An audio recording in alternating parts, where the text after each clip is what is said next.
Bom dia a todas e todos. Nós estamos começando a terceira edição do Dia Mundial do Banheiro Brasil.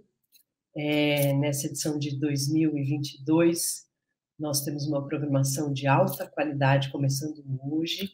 Teremos encontros técnicos sobre banheiros públicos e bebedouros, sobre saneamento em áreas rurais e comunidades isoladas, sobre como resolver o acesso ao esgotamento sanitário nas áreas urbanas, especialmente nas comunidades urbanas vulneráveis.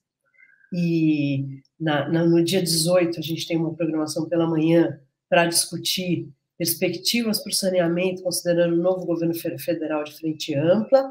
Também vamos poder debater um pouco a situação do estado de São Paulo, as perspectivas para a gente estruturar uma política de saneamento e o novo governo eleito.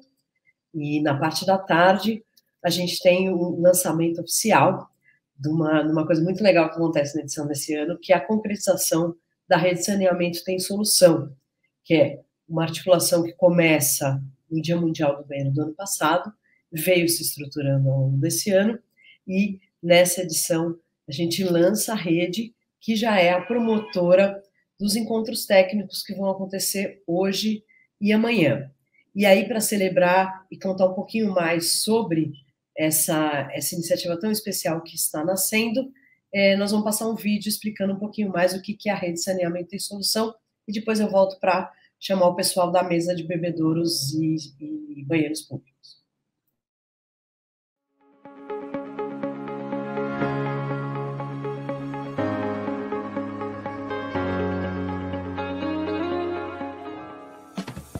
A Rede Saneamento Tem Solução pretende ser uma articulação multissetorial para debater e disseminar soluções relacionadas a esgotamento sanitário e, com isso, contribuir para a universalização do acesso a saneamento no Brasil. Essa ideia de trabalho em rede surge ao final da edição do Dia Mundial do Banheiro de 2021. Nós recebemos nas mesas de debate e nas diversas webséries que gravamos diferentes atores e iniciativas que estão buscando soluções para o saneamento básico no Brasil.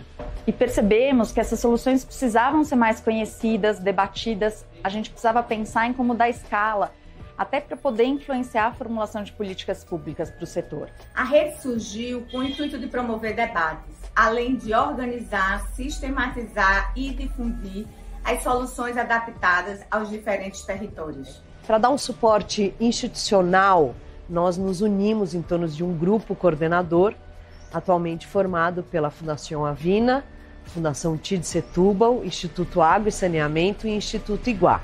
O maior objetivo da rede é influenciar a opinião pública de forma geral, a sociedade, os governos, as empresas, a partir da formulação de estratégias para a superação dos desafios técnicos, financeiros, territoriais e institucionais para o acesso ao esgotamento sanitário para todos. Nós nos organizamos em 3 eixos de trabalho.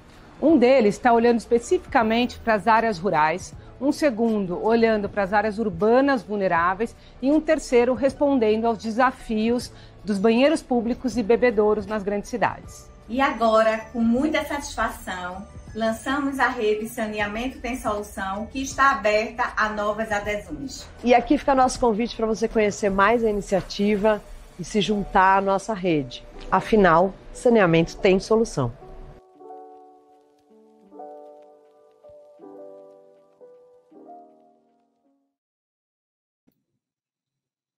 Bom, então agora dando início à programação dessa manhã, em que a gente começa com uma mesa com um pessoal muito, muito bom.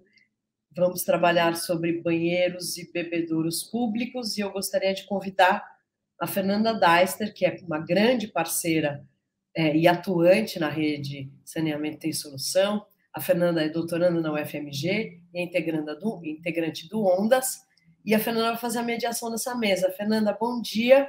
Bom dia, Marisa, tudo bem? Tudo bom. Muito obrigada, e eu passo para você para receber o pessoal e dar início à mesa. Boa mesa para todo mundo. Obrigada. Bom dia, pessoal. Então, sejam bem-vindos e bem-vindas a mais um Dia Mundial do Banheiro. Como a Maru falou, meu nome é Fernanda, vou conduzir essa mesa agora pela manhã. Para quem não conhece, o Dia Mundial do Banheiro, ele foi reconhecido pela ONU e acontece todo dia 19 de novembro. Em 2020, o Instituto Água e Saneamento buscou dar visibilidade a essa data, em vista de promover a sensibilização acerca do saneamento básico no Brasil. E desde então, na semana do Dia Mundial do Banheiro, é realizada uma programação especial em que participam diversos atores e setores da sociedade para debater o tema. O tema desse ano é Tornando o Invisível Visível, e serão 4 dias de mobilização, começando hoje, agora, né? A gente iniciou. E para abrir o Dia Mundial dos Banheiros, considerando esse tema, não podíamos deixar de começar com um assunto que é tão negligenciado quando a gente fala em saneamento: os banheiros e bebedouros públicos. Esses mobiliários urbanos são essenciais para garantir o direito à saúde, à cidade e ao saneamento em esferas da vida além do domicílio. Para isso, trouxemos debatedores de diferentes setores para mostrar suas perspectivas e, de antemão, já agradeço, em nome do Instituto Água e Saneamento, a disponibilidade e interesse de estarem aqui com a gente. Para conversar hoje, então, temos presente a Laura Vargas, que é doutora em Saneamento, Meio Ambiente e Recursos Hídricos pela UFMG e é gerente do Programa para América Latina e Caribe do Departamento de Água e Saneamento no Instituto Internacional de Água de Estocolmo, CIWI, baseado no escritório de Bogotá, Colômbia, e vem liderando a implementação da metodologia WashReg na América Latina e Caribe e projetos relacionados aos serviços de água, saneamento e higiene em espaços públicos, entre outros. Também temos o Felipe Veloso, que é cofundador e coordenador geral do Instituto Cultural e Social no Setor, responsável pela gestão do banheiro público do Setor Comercial Sul, no centro de Brasília. Além disso, temos a Júlia Patitucci, que é arquiteta e urbanista pela USP e assessora técnica da Secretaria Executiva de Projetos Estratégicos da Secretaria de Governo Municipal da Prefeitura da cidade de São Paulo. Também teremos a participação do padre Júlio Lancelotti, que é pedagogo e presbítero católico brasileiro, que vem dedicando sua vida às causas sociais, está à frente da Pastoral do Povo da Rua de São Paulo, defendendo a população em situação de rua contra os opressores. O padre Júlio fará sua participação a partir das 11 horas, ele não pôde entrar previamente por conflito de agenda. Então, nesse momento agora, cada participante compartilhará um pouco da sua experiência com o tema e depois faremos um debate e responderemos perguntas do chat também. Então, fiquem à vontade para colocar aí no chat as perguntas que a gente vai selecionar no final. Então, começando com a Laura, bem-vinda e obrigada por estar aqui. Nos conte um pouco sobre o projeto que você tem liderado, sobre banheiros públicos aí no CIO e na América Latina e Caribe. Qual foi o motivador em trabalhar com esse tema? Quais são os principais achados que vocês têm do projeto e o que vocês vão produzir em cima desses resultados? Muito obrigada, Fernanda. Obrigado ao Instituto pelo convite.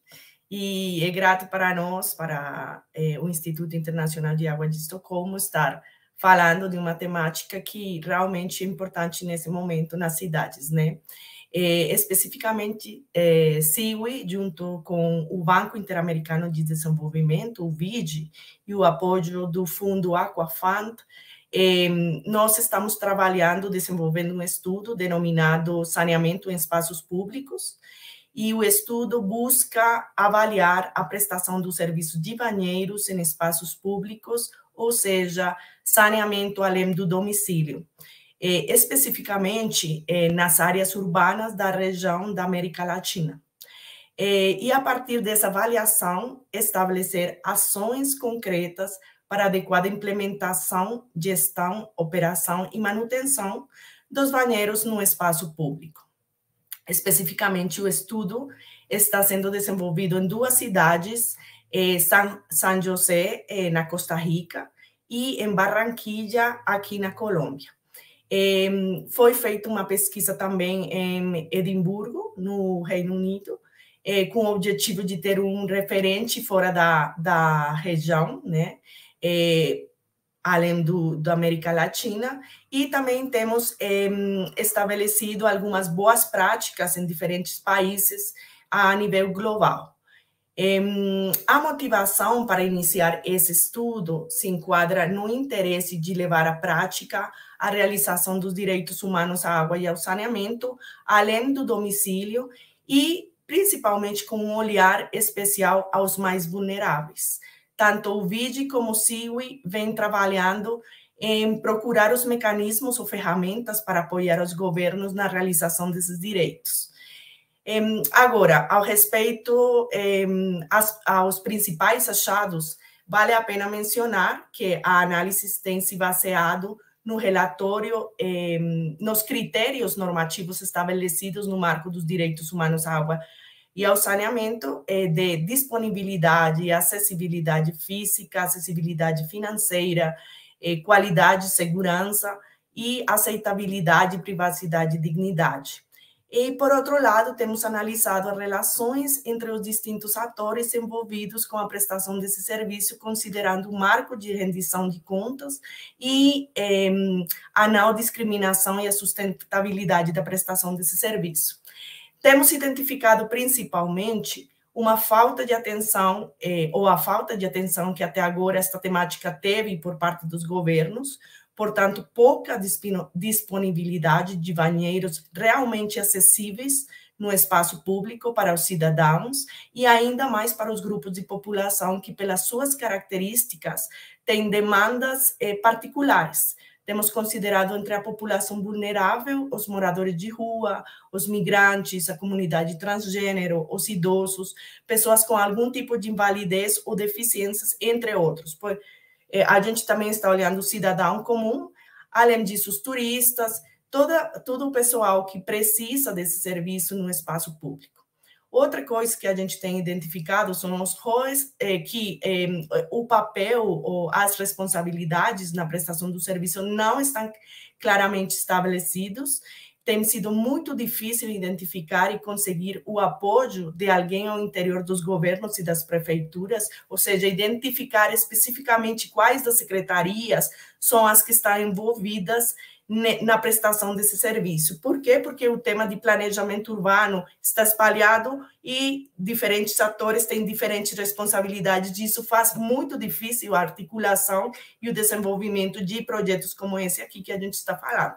Os banheiros não são considerados entre a infraestrutura no mobiliário urbano e não são uma responsabilidade do prestador de serviço de água e de esgotamento sanitário, o qual se foca na prestação domiciliária do serviço ou simplesmente garante a ligação ao sistema de abastecimento e de esgotamento sanitário, sem nenhuma ingerência na infraestrutura necessária para o acesso ao banheiro.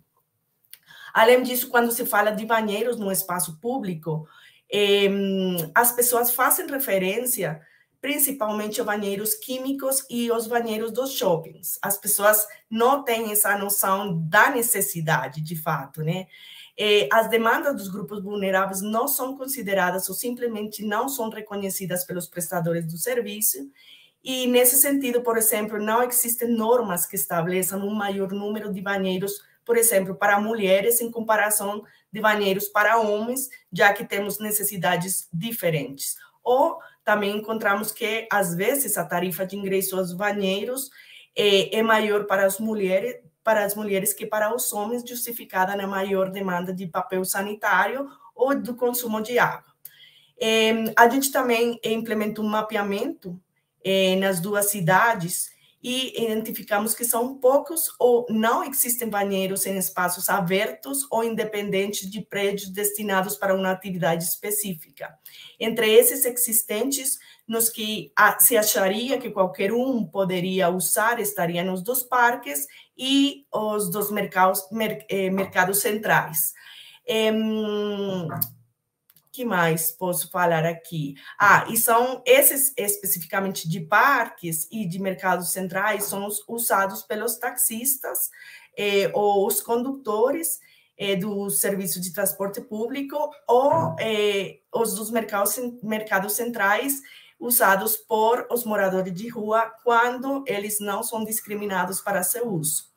As cidades com maior disponibilidade, no que nós temos pesquisado em outras regiões, são aquelas que têm um planejamento estabelecido. É o caso da Austrália, o caso do Reino Unido, a Nova Zelândia, são aqueles que têm planejamento. E um outro achado assim, importante é que conseguimos identificar que, com a pandemia, esse serviço aqui tomou maior relevância, né, para as prefeituras, dado que, quando fecharam os comércios, a parte comercial da cidade, foi necessário prover algum tipo de serviço e muitos dos governos tiveram que sair a colocar soluções temporais como banheiros químicos. Que queremos no final com o estudo que a gente está realizando? Nós queremos realmente nessas duas cidades a intenção é identificar aquelas ações necessárias para melhorar a prestação de serviço através da construção participativa de um plano de ação que oriente aos atores envolvidos nas ações a curto, mediano e longo prazo. Então, assim, brevemente, isso que a gente está trabalhando e talvez a gente pode aprofundar com as seguintes perguntas. Obrigada, Fernanda. Obrigada, Laura. Muito interessante. Tudo que você trouxe sobre o projeto que vocês estão desenvolvendo, você trouxe coisas muito importantes, pontuou, né? Que são os pilares aí para a gente falar de banheiros públicos, que é a garantia dos direitos humanos em espaços públicos, e a questão da intersetorialidade na administração pública, né? Como que é difícil entender quem vai assumir esses serviços.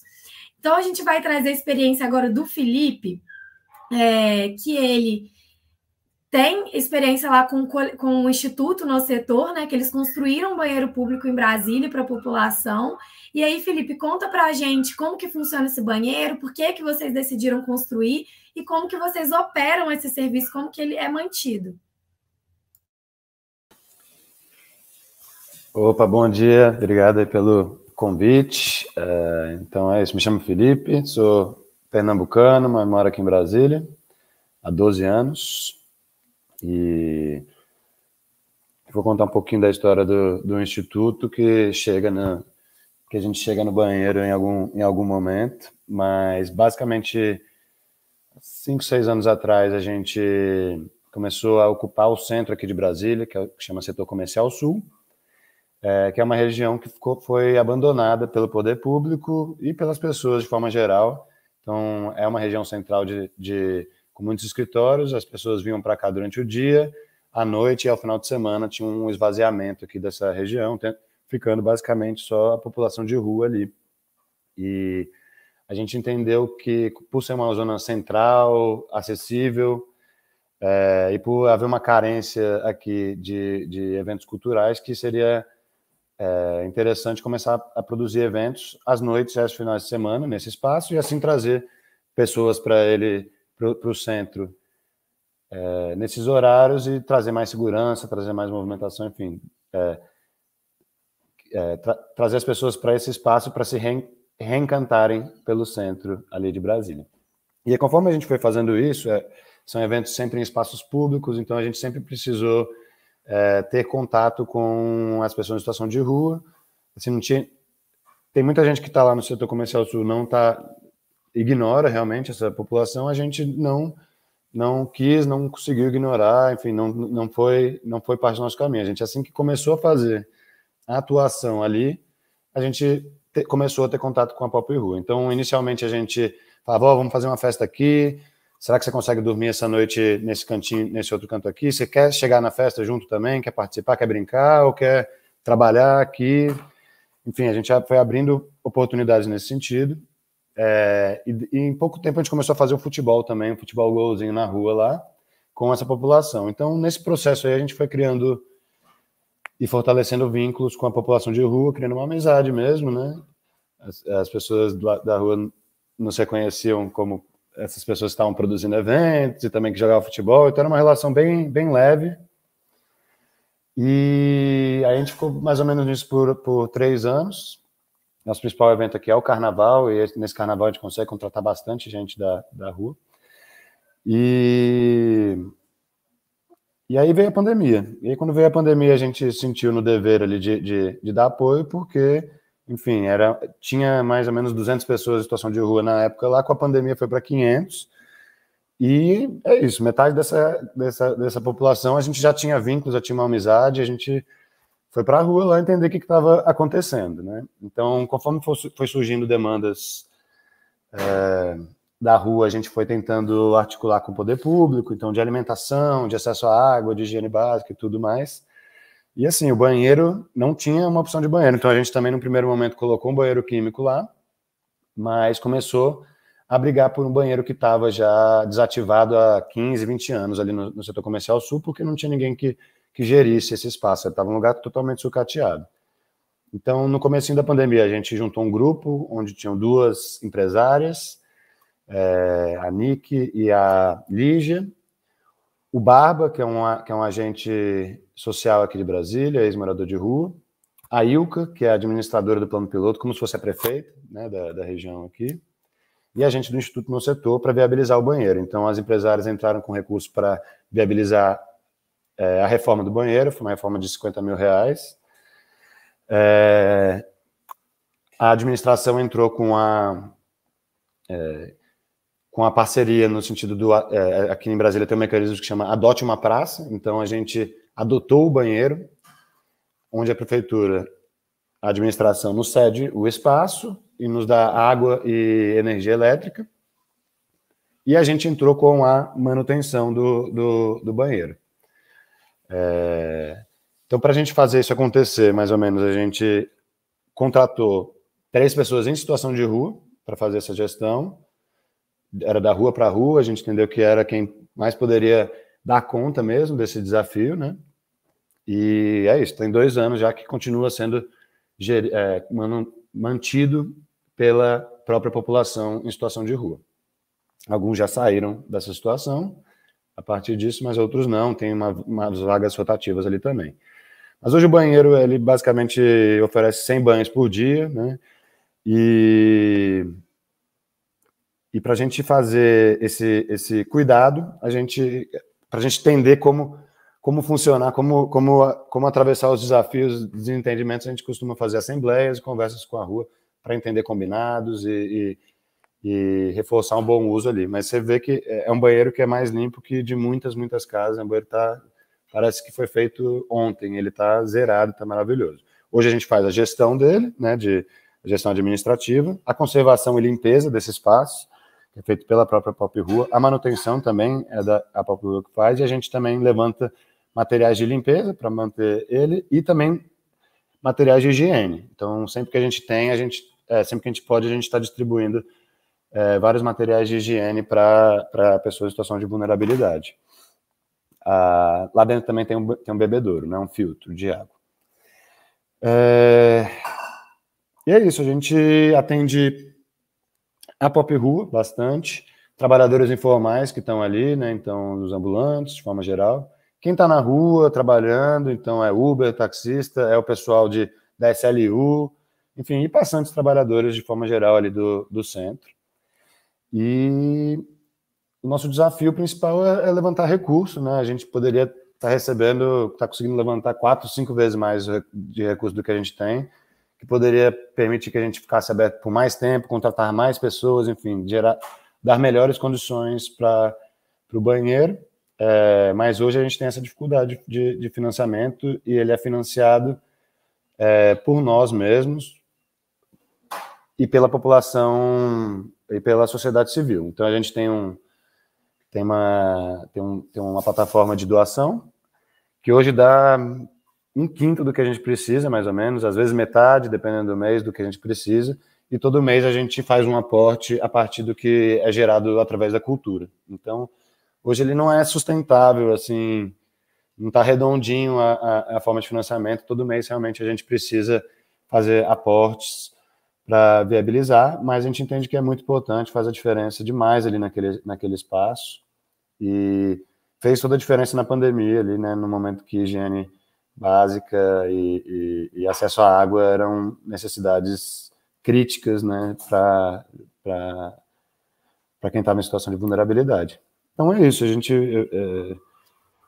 a gente fica com questionamento mesmo de quem que deve ser a responsabilidade de financiar esse banheiro. Para a gente é maravilhoso fazer a gestão, dá certo, é um case, dá para colocar pessoas em situação de vulnerabilidade da região, com vínculo com as pessoas que estão lá, que a gente sabe que vai dar certo, que as pessoas vão ter um cuidado especial com o banheiro, não vai sucatear ele.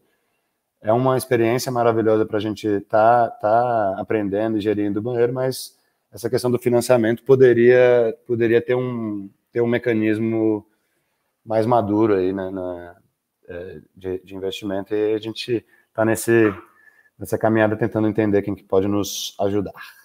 Então é mais ou menos isso. Felipe, muito incrível, né, essa história aí do nosso setor fazendo o gerenciamento desse banheiro, essa gestão, porque a gente vê que vocês trouxeram a demanda da rua, né, para a cidade, né, e conseguiram fazer essa parceria com a prefeitura. E para trazer essa perspectiva do poder público, a gente tem a Júlia hoje, que vai nos contar ações que têm sido feitas lá em São Paulo para garantir o acesso à água e banheiros públicos nesses espaços públicos, né? Quais setores são envolvidos nessa tomada de decisão e quais são ações e perspectivas futuras aí para esse setor. Júlia, fica à vontade. Olá, bom dia, tudo bom? Muito obrigada pelo convite.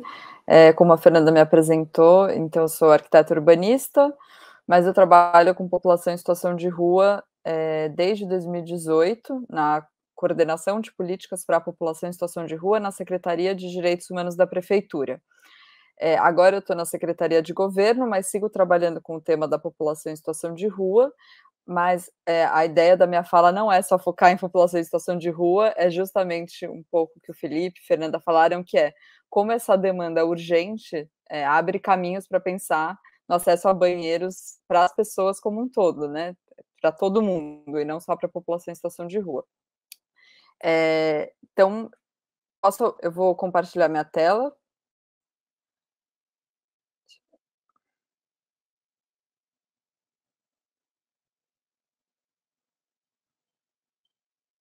Vocês estão vendo? Se vocês não estiverem vendo Sim. ou tiver algum problema, podem me interromper que eu não estou vendo vocês. Dá para ver, Júlia. Maravilha. Então, vamos lá. Vou falar um pouquinho das experiências na cidade de São Paulo. Primeiro, vou falar de serviços e ações existentes e depois dessas novas ações e perspectivas que vem, né, aqui para frente. Então, serviços e ações existentes. Quando eu trabalhava na Secretaria de Direitos Humanos, especificamente com população em situação de rua, a gente fazia a coordenação do Comitê Pop Rua, que é um órgão colegiado, é um conselho participativo, então com muita participação da sociedade civil, e uma das demandas era banheiros e bebedouros públicos. E aí, nesse conselho, a gente fez um grupo de trabalho e a gente visitou alguns banheiros públicos na região central de São Paulo, mas que estavam desativados. E a ideia era fazer o mapeamento e entender um pouco o que tinha acontecido, por que eles estavam desativados. E aí, nessa ação, a gente mapeou 10 banheiros públicos, e aí, fazendo um paralelo com a fala da Laura, né? Quem cuida? Então, a gente viu justamente que era, na época que eles estavam abertos, era uma gestão descentralizada. Então, ou era a subprefeitura que cuidava, ou era a associação de comerciantes. Então, existia, né, esse cenário de gestão descentralizada, e conversando com as pessoas do entorno dos banheiros, né, por que fechou? Era sempre isso, principais desafios, limpeza e manutenção. Hoje, apenas um deles está em funcionamento, ele é localizado na Praça Fernando Costa, no centro da cidade de São Paulo, e a gestão, justamente, né, é de responsabilidade dos comerciantes e não da prefeitura. E conversando com essa pessoa que estava ali cuidando, ela me contou que eles cobravam R$1,50 para as pessoas, mas se a pessoa declarava que não podia pagar, era gratuito. Então, peguei aqui algumas fotos só para ilustrar. Tem várias artes, as pessoas pintaram, se apropriaram do espaço, e ele é super bem cuidado, assim, e é um lugar que tem muitas pessoas em situação de rua, então é muito utilizado. Agora, uma outra ação é a própria rede de serviços da política de assistência social para a população em situação de rua. Vou fazer esse recorte agora de população em situação de rua. Então, só introduzindo, não é um equipamento de banheiro e bebedouro, mas é a rede da política de assistência social que inclui esse serviço dentro dos equipamentos existentes. Então, acho que não é o ideal, mas é interessante a gente saber que isso existe. Então, em São Paulo, a gente tem mais de 25 mil vagas em centros de acolhida, que são os serviços onde as pessoas podem fazer, as pessoas em situação de rua, o pernoite ou conseguirem vaga fixa, né, para ficar mais tempo e não precisarem correr atrás de vaga diariamente. São 152 unidades na cidade, elas estão espalhadas, assim, pelo território. E todos os centros de acolhida possuem banheiro com chuveiro, acesso à água potável para as pessoas vinculadas, né? Acho que isso é uma barreira. Então, se você está ali na rua passando, você não pode acessar esse banheiro que está dentro do centro de acolhida. Complementarmente, a gente tem também os núcleos de convivência, que são também serviços para a população em situação de rua, mas eles são porta aberta. O que é isso? Aquele serviço que você não precisa agendar, você chega e entra. E esses são mais acessíveis, né? E todos os núcleos, eles possuem banheiro com chuveiro, lavanderia e acesso à água potável. Claro que com diversas dificuldades de gestão também, que depois a gente pode se aprofundar. Os núcleos têm 4 mil vagas, são 12 unidades, então eles estão espalhados na cidade, mas tem algumas regiões que estão descobertas. Também juntando um pouco com a fala do Felipe, a pandemia foi um momento, assim, o banheiro, o bebedouro, já era uma demanda muito forte, mas a pandemia, ela ressaltou isso, assim. Então, a prefeitura implantou um projeto que chama Ação Vidas no Centro, o que era isso? É a implantação de estruturas provisórias, né, não é uma estrutura fixa, e elas foram implantadas em lugares de grande concentração de pessoas em situação de rua, principalmente em praças, e a prefeitura implantou 7 estações na região central, que é onde estão localizadas a maior parte das pessoas em situação de rua, com capacidade para atender 12 mil pessoas por dia. Então, era um fluxo intenso. Mas, atualmente, a gente tem apenas 3 estações. Uma localizada na Praça da Sé, outra na Praça da República e outra na Praça Júlio Prestes, que também são lugares de grande concentração de pessoas em situação de rua. Não é um equipamento exclusivo para pessoas em situação de rua, então a gente viu também, assim como o Felipe contou, muitos trabalhadores informais, ambulantes e principalmente pessoas e famílias que moram nas ocupações de moradia do centro, passaram a usar, assim, muito essa estrutura, que ela tem acesso a pia, banheiro, chuveiro e lavanderia, tem também um bagageiro, mas é só para quem vai utilizar a estrutura do banheiro. E foi um serviço muito bem avaliado pelos usuários, tanto é que até hoje essas 3 estações resistem, né, ainda que elas tenham sido pensadas para ser um serviço provisório, temporário, mas a pressão da sociedade civil é muito grande, então ainda... E a prefeitura também viu que está sendo muito bem utilizado. Então, acho que a gente pode conversar depois, mas o correto é fazer essa transição e pensar em equipamentos fixos, né, e não provisórios, mas eles estão mantidos. E junto foram implantados 11 bebedouros públicos na área central. Não foi uma ação conjunta, mas ela foi pensada também no âmbito da pandemia, por isso que eu achei interessante colocar. Vou mostrar algumas fotos para vocês. Então, essa é a estação na Praça da República. Ela é super bem organizada. Então, aqui é a pia, ali os banheiros, verde, e lá em cima tem a estrutura de banheiro de chuveiro. Tem o guarda-volumes para quem vai utilizar.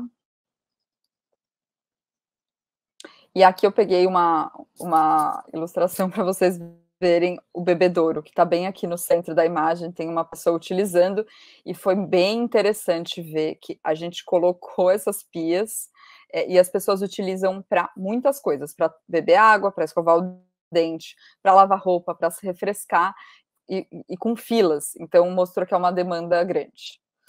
Para finalizar, então, pensando em novas ações e perspectivas, a gente tem no programa de metas da Prefeitura, na meta 16, que ela é vinculada ao tema da população em situação de rua, a ampliação dos núcleos de convivência, que é aquele serviço que a pessoa em situação de rua pode acessar, ela não dorme, né, mas ela tem acesso a essa estrutura de higiene e também outras atividades, e a ideia, a previsão é a ampliação dessas unidades nas regiões descobertas do serviço. Então, como eu disse, não é necessariamente uma ação exclusiva de banheiros, mas indiretamente a gente pode entender que a cidade, né, a prefeitura quer ampliar isso, ainda que, no caso, seja específico para a população em situação de rua. E aí, por fim, eu finalizo com algo que é mais sistêmico, né, uma política pública específica de banheiros e bebedouros, que é um edital de licitação que a prefeitura republicou, na verdade, em agosto desse ano, que passou por consulta pública, que o objeto desse edital é a instalação e manutenção de 200 banheiros públicos e 200 bebedouros públicos nos espaços públicos da cidade. Não seria de uso exclusivo da população em situação de rua, seria gratuito. A empresa vencedora da licitação teria a concessão, né, para fazer o uso e explorar a imagem ao longo de 15 anos, e ele seria implantado nas regiões de maior circulação de pedestres, que muitas vezes coincide também com a concentração de pessoas em situação de rua. Mas esse mapeamento ele foi feito pela Secretaria de Desenvolvimento Urbano, então ele está espalhado por diversas regiões da cidade. Isso tudo é o projeto, né? Não saiu do papel ainda. E todos os sanitários, né, no edital tem diversos critérios que a empresa precisa atender, mas todos os sanitários devem contar com acessibilidade, setores de presença, monitoramentos por câmera, dispositivo anti-vandalismo, enfim, tem uma série de critérios para tentar garantir a boa manutenção do espaço. Aí, agora, só me lembrei da fala do Felipe, que a população em situação de rua, quando a gente discutia banheiros públicos, tinha uma outra demanda, que era que as próprias pessoas trabalhassem também nesses banheiros, porque seria uma forma também de garantir, de gerar renda. Mas, né, só finalizando, por enquanto, a prefeitura não recebeu nenhuma oferta, não houve nenhum interessado para o credenciamento até o momento. É isso. Muito obrigada. Júlia, muito obrigada. Muito interessante ouvir essa perspectiva da administração pública, né, dos desafios, das tentativas. E acho que todos vocês três falaram sobre os diversos públicos que necessitam do banheiro, né? A gente acaba focando mais na população em situação de rua por ser um grupo muito vulnerabilizado, mas como a Laura falou, as pessoas que estão a turismo numa cidade, as pessoas que estão passeando, e tanto você quanto o Felipe comentaram da questão dos trabalhadores informais usarem esse banheiro, e, Júlia, você comentou uma questão muito interessante, que é da gestão ser feita em parceria com esses trabalhadores, né? Porque eles estão ali, camelôs, ambulantes, de certa forma fixos ali, podem cuidar desse banheiro. Isso também foi visto, eu vi na minha pesquisa lá em Belo Horizonte, quando eu fiz o meu mestrado, e realmente existe esse desafio, né, de quem vai fazer essa gestão e como integrar esses setores para resolver o problema. E começando o debate, então, eu tenho uma pergunta para vocês, e considerando tudo isso que já foi falado, quais têm sido os principais gargalos na garantia desse direito? A gente já entendeu os desafios, mas quais são os gargalos, né, para a gente resolver esse problema? Aí, se a Laura quiser começar, fica à vontade. Obrigada, Fernanda. Bom, falando um pouco dos gargalos que a gente tem identificado, um dos principais que nós temos visto é a falta de conhecimento das necessidades dos usuários, disso mesmo que você estava falando, essa diversidade dos usuários e das necessidades que existem, né?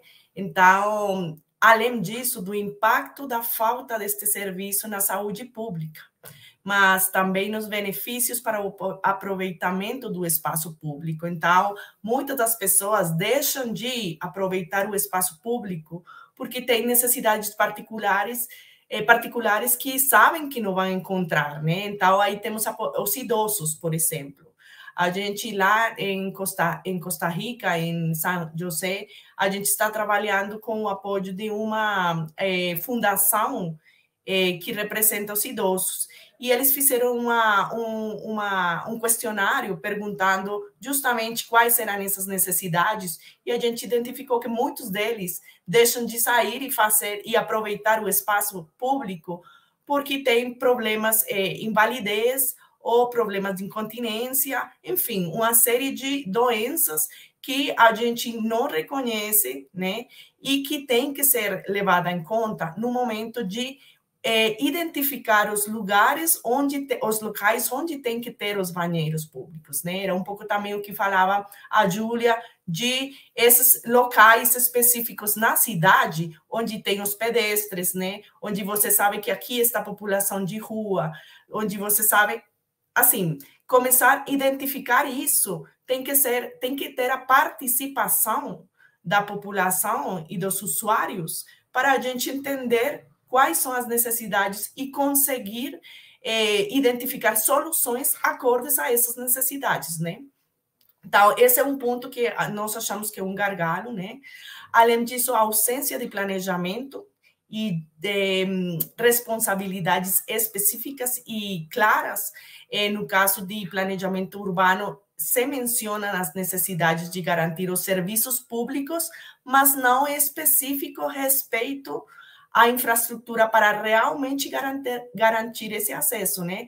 Então, além da ligação. Então, se você vai olhar nas diferentes cidades ou países, na política pública geral do planejamento urbano, sempre fala de garantir serviços públicos. Mas se você vai ler especificamente, não fala dos banheiros públicos. Então, aí era quando eu falava, porque não faz parte do mobiliário urbano o banheiro público, né? Muitos países ou cidades não faz menção do mobiliário e tem, de fato, umas normativas para cumprir e não aparece nos banheiros públicos. Então, é uma coisa que é por isso que eu falava no começo que não existe essa prioridade ou necessidade estabelecida por parte dos governos, né? Já estamos vendo o caso de São Paulo, que agora está saindo com essa licitação específica, porque já evidenciou a necessidade, né? E aí temos que entrar a ver os critérios necessários para que sejam, entre aspas, universais, né? Ou seja, que contemple a diversidade da população. Outra temática que a gente tem, ou outro gargalo que a gente tem identificado, e que eu já também mencionei, a articulação entre os diferentes atores. Tem sido muito difícil estabelecer quem será o responsável de quê. Por quê? Porque realmente quem tem a administração do banheiro nesse momento sempre é o dono ou quem tem a concessão do prédio ou do estabelecimento no espaço público. Então, por exemplo, o museu, se tem um museu para os turistas, o museu é o responsável de administração desse banheiro, né? E ele coloca as suas condições. Pode entrar nesse banheiro aqui quem pagar o ingresso ao museu, né? Então, aí começa você a ver realmente os banheiros públicos ou em espaços públicos realmente são para acesso de todo o público? Geralmente não. E por isso falávamos desse outro gargalo, que era os banheiros independentes de prédios ou estabelecimentos fechados, né? Geralmente, quando falamos de espaço público aberto, estamos falando simplesmente das praças ou dos parques, né? Mas já começamos a falar, então, as igrejas, por exemplo, que são locais onde tem congregação de população, né? Tem banheiros? São acessíveis para todos? Então, aí você começa a entrar em outro espaço que ou em outra dimensão, que é qual é o espaço público, e é de acesso realmente a todo o público. Então, esse é outro gargalo, né? Outro dos temas que a gente tem identificado é justamente a ausência de metas, que era um pouco que falava também a Júlia agora em São Paulo, essa ausência de metas, de normativa e de regulamentação, né? Então, se você não tem estabelecidas especificamente umas metas, você não tem um norte para onde ir, né? Então, aonde eu quero chegar, né? Que é um serviço de banheiro adequado, né? Então, aí também começa, é outro dos gargalhos, não tem clareza que é o que nós queremos como banheiro em espaço público, que é o que nós entendemos como banheiro em espaço público. Outro dos que mencionava o Felipe é o tema de financiamento. Então, é um dos maiores, eu acreditaria, conseguir ter esse financiamento, porque realmente, geralmente, se tem para infraestrutura. Então, você construiu, beleza. Mas depois disso, o que acontece com a manutenção, com a limpeza diária, né? O que acontece com a sustentabilidade da prestação do serviço, né? A reposição do equipamento. Então, tudo isso tem que estar contemplado no planejamento também. E outro dos gargalos que a gente encontrou, quando já nós começamos, nós fizemos uns grupos focais com as diferentes grupos vulneráveis e queríamos identificar justamente quais eram essas necessidades e nós encontramos, por exemplo, os migrantes. A gente nunca para olhar essa população.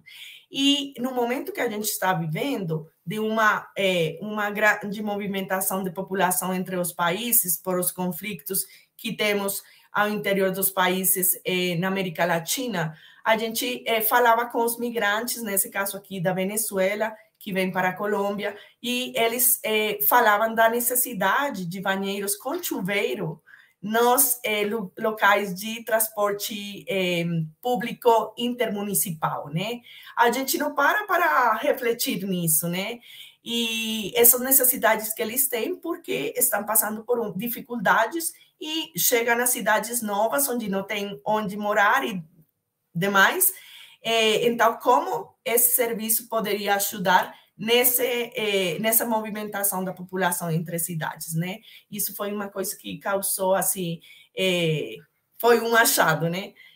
Além disso, as pessoas com invalidez. Geralmente, a gente considera a invalidez por mobilidade, mas a gente não considera os outros tipos de invalidez, né? Então, como conseguir... quando a gente falava com esse grupo especificamente, eles falavam muito da necessidade desses espaços amplos, porque geralmente uma pessoa com invalidez vai com outra pessoa no banheiro, ingressa no banheiro com outra pessoa.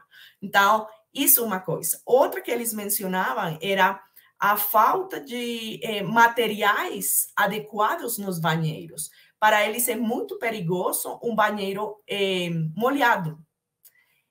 Coisas, detalhes que a gente não leva em conta porque não fala com o usuário. Então, esse é um dos gargalos para garantir esses direitos, né? Que outras coisas a gente identificou. Por exemplo, no caso dos moradores de rua, frente à ausência de banheiros, os banheiros que eles mais usam são os banheiros das estações de serviço da gasolina, então, por quê? Eles têm que fazer amizade com o administrador da estação para justamente que seja permitido o uso do banheiro. Eles até oferecem limpar, lavar, fazer a limpeza do banheiro para ganhar a confiança do administrador para conseguir usar o resto dos dias da semana. Além disso, porque são os locais que estão abertos 24 horas. Então, aí tem outro ponto importante, o horário de acesso aos banheiros públicos. Então, se a gente começa a olhar isso, detalhe a detalhe, a população, por exemplo, a comunidade transgênero, é uma comunidade que expressou a exposição que tem a conflitos e o maltrato no uso pela categorização que hoje temos dos banheiros por gênero. Então, isso é outra coisa importante que a gente achou e que só termina sendo gargalos muito pontuais, muito específicos, mas que são muito importantes. Então, acho que, por enquanto, eu falei assim, a nível geral, mas de política, da falta de articulação, da falta de regulação, mas também temos que ir a pontos específicos de considerar as necessidades particulares dos usuários. É isso, Fernanda. Laura, muito obrigada. Acho que seus anos de experiência aí trazem muitos pontos importantes, né? Que a gente que está estudando isso também vai percebendo. E estou vendo que o pessoal aqui no chat está falando, que você falou muito bem aí, deu uma aula. Felipe e Júlia querem complementar a Laura?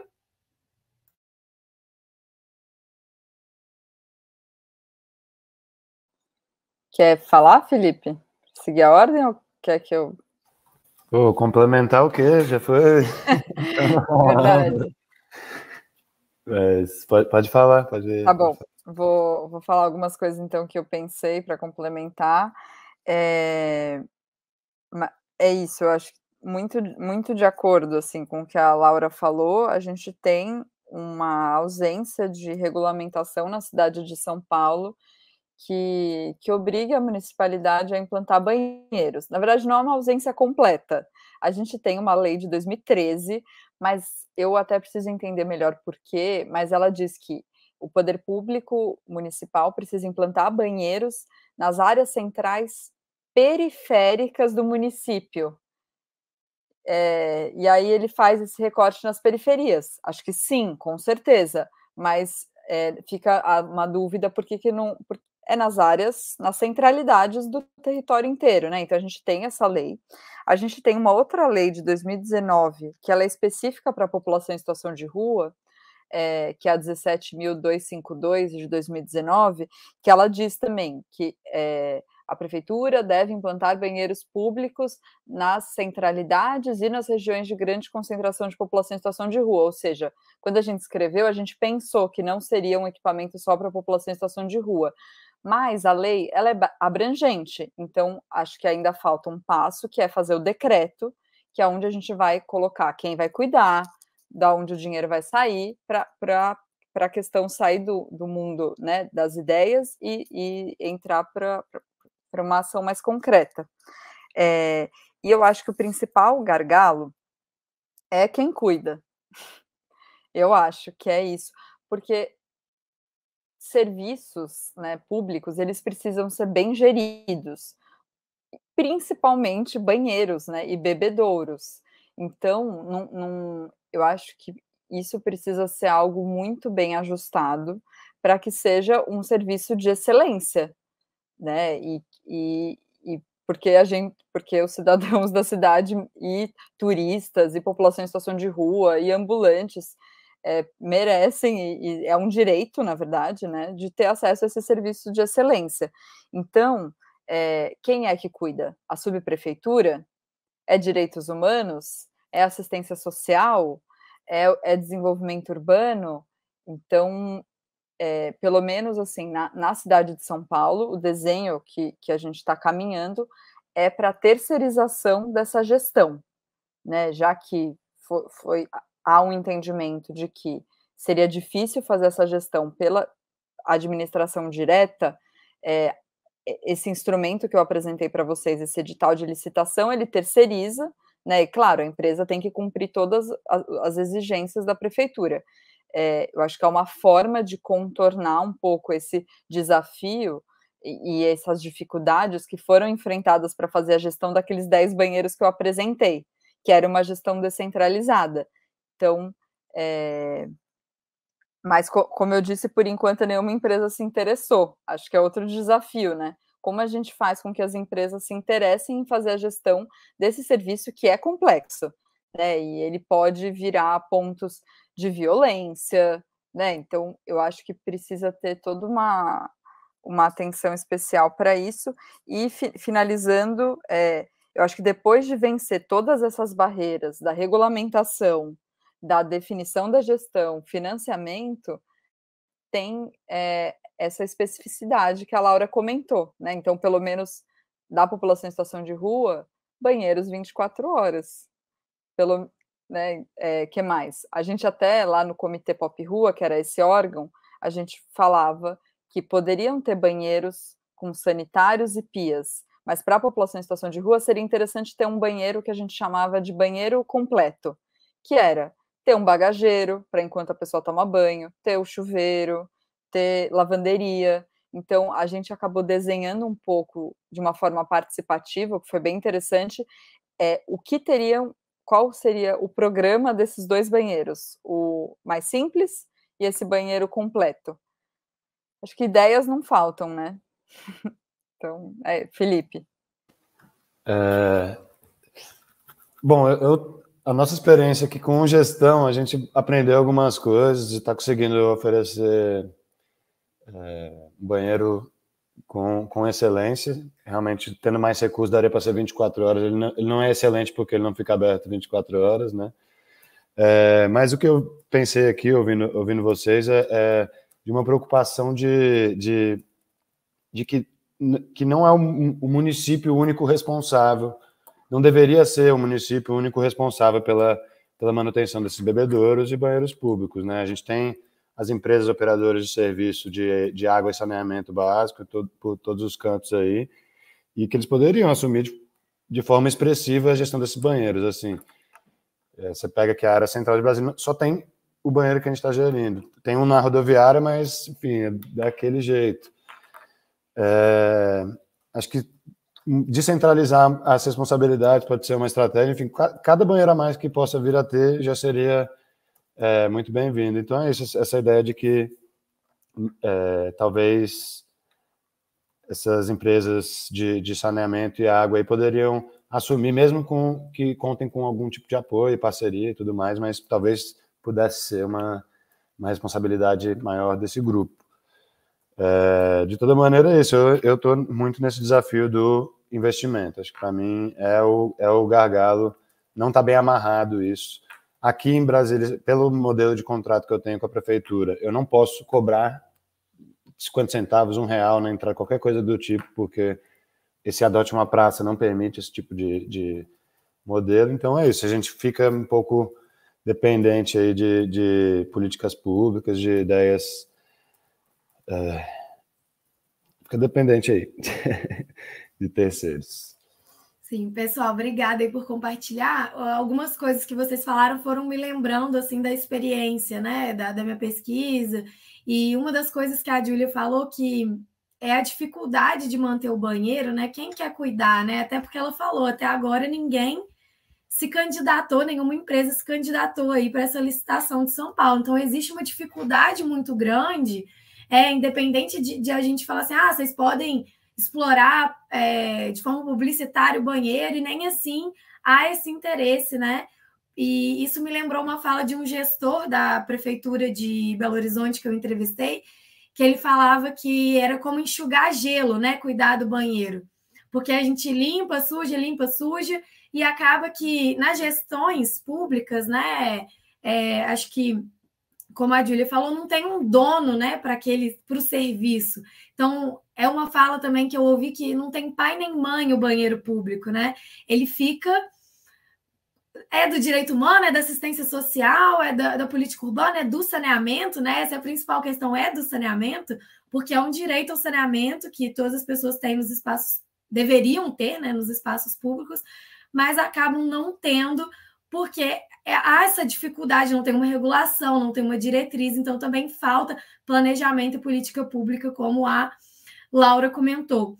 E aí até uma questão, a Laura, quando ela comentou sobre...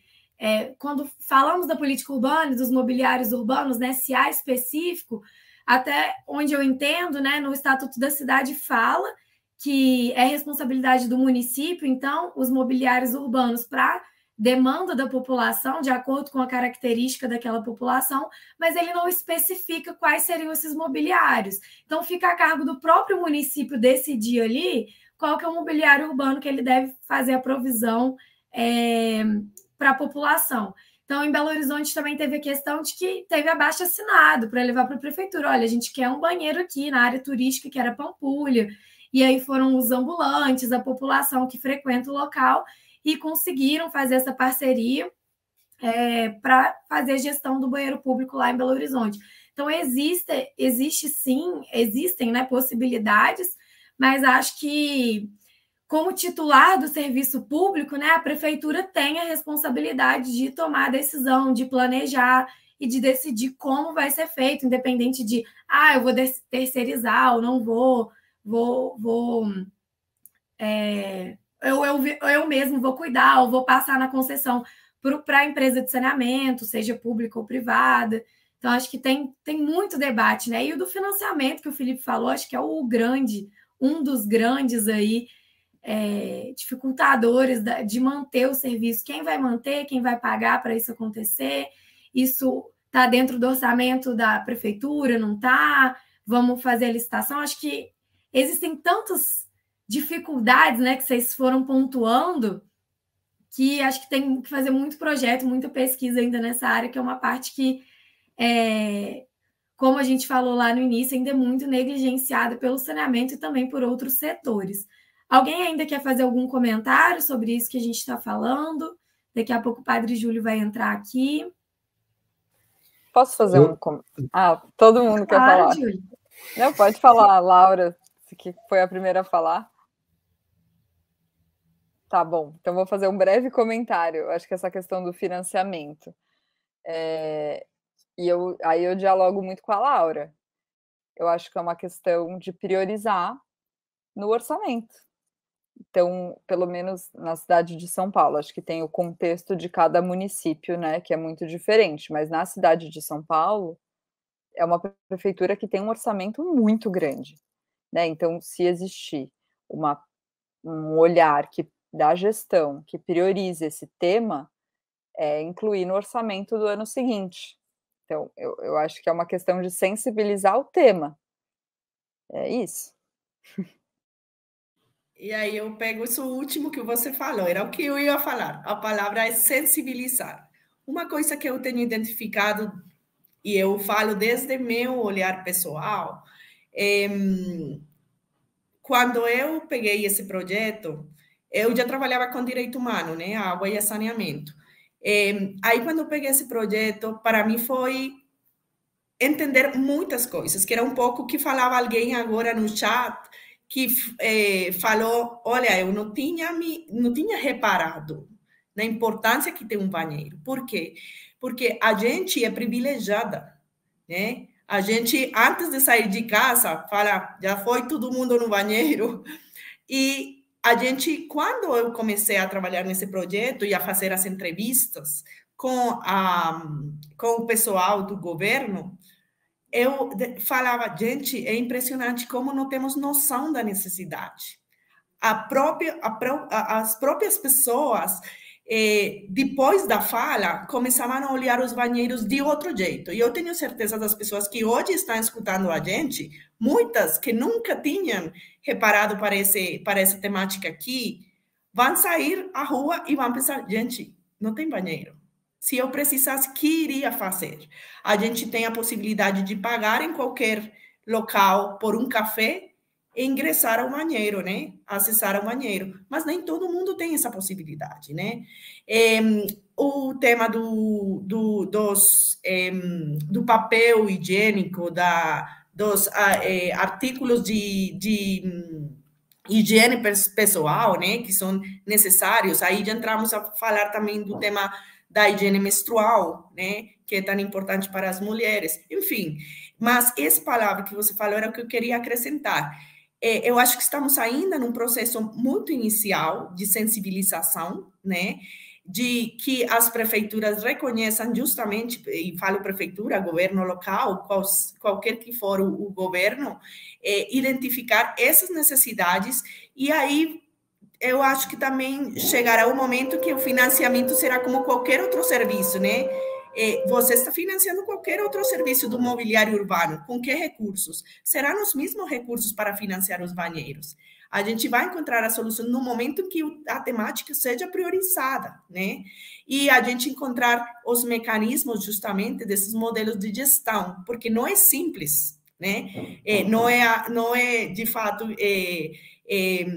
estranho para nós que talvez ainda não tenha se apresentado ninguém para essa licitação, porque é um tema complexo, né? Então, a gente está aprendendo e acho que estamos em um período de sensibilização justamente que vai trazer, e tudo isso que a gente está fazendo é o que vai trazer essa temática a que seja priorizada. No caso, por exemplo, da Colômbia, têm sido os movimentos sociais os que têm exigido a prestação do serviço no espaço público, né? Então, o caso de Bogotá foi uma demanda e hoje eles tiveram que começar a planejar como irá ser essa prestação do serviço e hoje eles estão implementando 3 banheiros pilotos na cidade, onde estão fazendo levantamento de informações para definir finalmente qual será a solução, né? Então, tem vários pontos que a gente teria que analisar, mas praticamente acho que esse tema da sensibilização é muito importante. Campanhas para que a própria população também reconheça a necessidade, né? Então, era isso que eu queria acrescentar. Felipe, ia falar alguma coisa? Eu acabei de ler o comentário aqui da Edilane, né? Avisando que no banheiro aqui que a gente está fazendo a gestão, a gente está sempre disponibilizando absorventes e materiais de higiene para quem precisa, está chegando aí. Eu fui pensando aqui que um desafio, lembrando aqui da licitação aí que a Júlia falou, por que será que uma empresa não quer participar dessa licitação, né? E eu vejo que é um desafio grande. Eu acho que o banheiro onde a gente está fazendo está dando certo por conta dos vínculos, né, que a gente tinha antes, por conhecer a comunidade que está ali e quem está cuidando ser parte disso ali, ter diálogo. É um negócio que tem um nível de complexidade e sutileza assim que não é só chegar qualquer empresa e fazer a gestão. Então fica esse desafio, assim. Eu acho que um bom caminho é vir a partir da necessidade do que está sendo falado ali da comunidade e já ser parte desse grupo. Deve ser muito desafiador uma empresa pegar 200 banheiros em locais super diversos, porque eles não vão ter esse acesso a vínculos como a gente tem. Então, às vezes, um outro mecanismo mais centralizado, outros formatos podem ser pensados, porque é isso. Se a gente não tivesse vínculo, não conhecesse a comunidade como a gente conhece, a gente não estaria conseguindo executar o banheiro. Teria muitos empecilhos aí, muitas dificuldades. Só isso. Acho que uma coisa que vocês levantaram que é muito importante é a participação, né? Ouvir as pessoas. Acho que esse é o processo que a Laura tem feito lá na Colômbia, né? E na Costa Rica. E eu acho que, na minha visão, assim, e claro que aí eu já introduzo a próxima pergunta, é como a importância desses setores estarem articulados, tanto a academia, né, trazendo essas visões das pesquisas, que ainda são poucas nessa área além do domicílio, mas a gente tem feito esforços para trazer esse tema, principalmente nos espaços públicos, trazer o poder público junto com a gente também, e a sociedade civil organizada, como é o Felipe, que fez o esforço lá de conversar com a prefeitura, vamos resolver essa questão do banheiro. Realmente é uma questão, como a Júlia falou, de priorizar no orçamento municipal, porque isso é um dever, né, de oferecer o serviço público do município. E quando eu fiz uma pesquisa recente também sobre a questão dos projetos de lei relacionados a banheiros públicos e como que o legislativo tem tratado isso lá em Belo Horizonte, né? Como que o legislativo tem tratado isso para levar para o executivo. E tem algumas tentativas, sim, de levar para o executivo e muitas vezes é indeferida, né? Não passa o projeto de lei, porque eles falam, isso é o legislativo tentando passar por cima do executivo, porque o legislativo não tem nada a ver com o orçamento. Então, assim, como também fazer o executivo trazer isso para o orçamento, né? Além dessa sensibilização, acho que tentar levar isso para a agenda pública, mas como vocês pensam formas disso ser levado de forma mais, assim, ações práticas, né? Vamos dizer assim. Se a Laura quiser começar. Bom, eu só queria trazer, talvez, nessa linha do que você está falando, das iniciativas que já existem nos casos que a gente tem estudado, né? Então, por exemplo, no caso da Colômbia, existe o Código de Convivência, que é da Polícia Civil.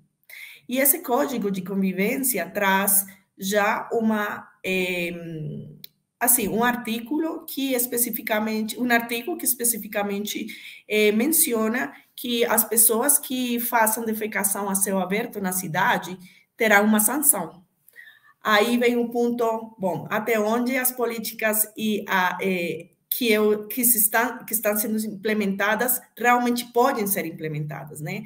Como você vai exigir isso se não tem banheiros no espaço público? Então, por exemplo, a população de rua, os vendedores, os trabalhadores da rua, os recicladores, por exemplo, que é uma população que caminha as cidades, se eles não têm acesso a banheiros, onde terminam fazendo suas necessidades, né? Então, um dos grupos ativistas que trabalham nessa temática dos banheiros, eles demandaram o código, especificamente no caso dos moradores de rua. Então, esse código não é válido no caso deles, porque eles não têm banheiros para usar, né? Então, aí isso teve todo o processo, enfim, e finalmente o falho foi que realmente não pode ser imposta nenhuma sanção nos moradores de rua, porque eles não têm acesso ao serviço, né?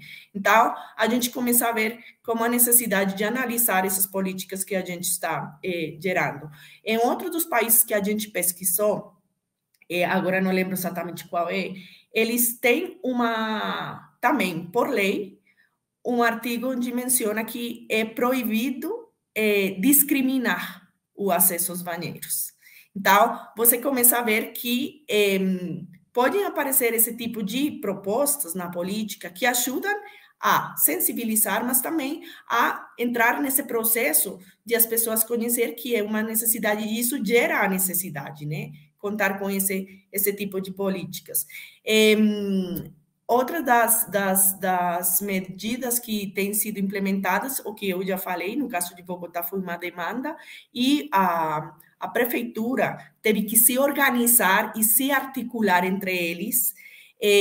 Aí entraram todas as secretarias, cada uma, por exemplo, a que está relacionada com o tema de transporte público, teve que ir e olhar qual era a demanda e especificamente qual era a oferta que eles tinham para as pessoas que usavam o transporte público. Então, tem uma legislação que é local, em Bogotá, onde fala quais são as responsabilidades de cada uma das secretarias. Então, por exemplo, a Secretaria de Turismo, eles também têm aí umas responsabilidades, mas até agora se organizando justamente pela demanda que tiveram da população de prestar o serviço de banheiros em espaços públicos. Eles tiveram que fazer esse planejamento, se organizar entre as secretarias, ver cada uma qual ia ser a responsabilidade, e especificamente a responsabilidade maior ficou para uma instituição que aqui tem, que é da prefeitura, mas é autônoma, e é o departamento de... Agora posso estar equivocada com o nome específico, mas são os que são responsáveis pelo espaço público. São a Defensoria do Espaço Público, o Departamento de Defensoria do Espaço Público. São eles hoje os que têm a responsabilidade de fazer o estudo dos banheiros piloto, para identificar as necessidades. Mas foi difícil definir quem ia ser o responsável, né? Essa articulação e demais. É isso, assim, o que eu estou lembrando agora relacionado com a legislação, mas principalmente a legislação que tem a ver com os banheiros, está marcada no espaço público, né? E aí entra o tema de água e saneamento, quando falamos da prestação dos serviços públicos, né? Mas é aí onde existe esse vazio que eu falo, que não é específico, finalmente, como é a prestação desse serviço, né? Porque o prestador do serviço que nós estamos acostumados, que é as grandes empresas que prestam o serviço para os domicílios, né? Eles não têm uma responsabilidade no espaço público, especificamente, e menos no banheiro, né? Então, é aí onde está essa dificuldade para realmente identificar quais são as responsabilidades, né? Obrigada, Laura. Júlia e Felipe, querem comentar?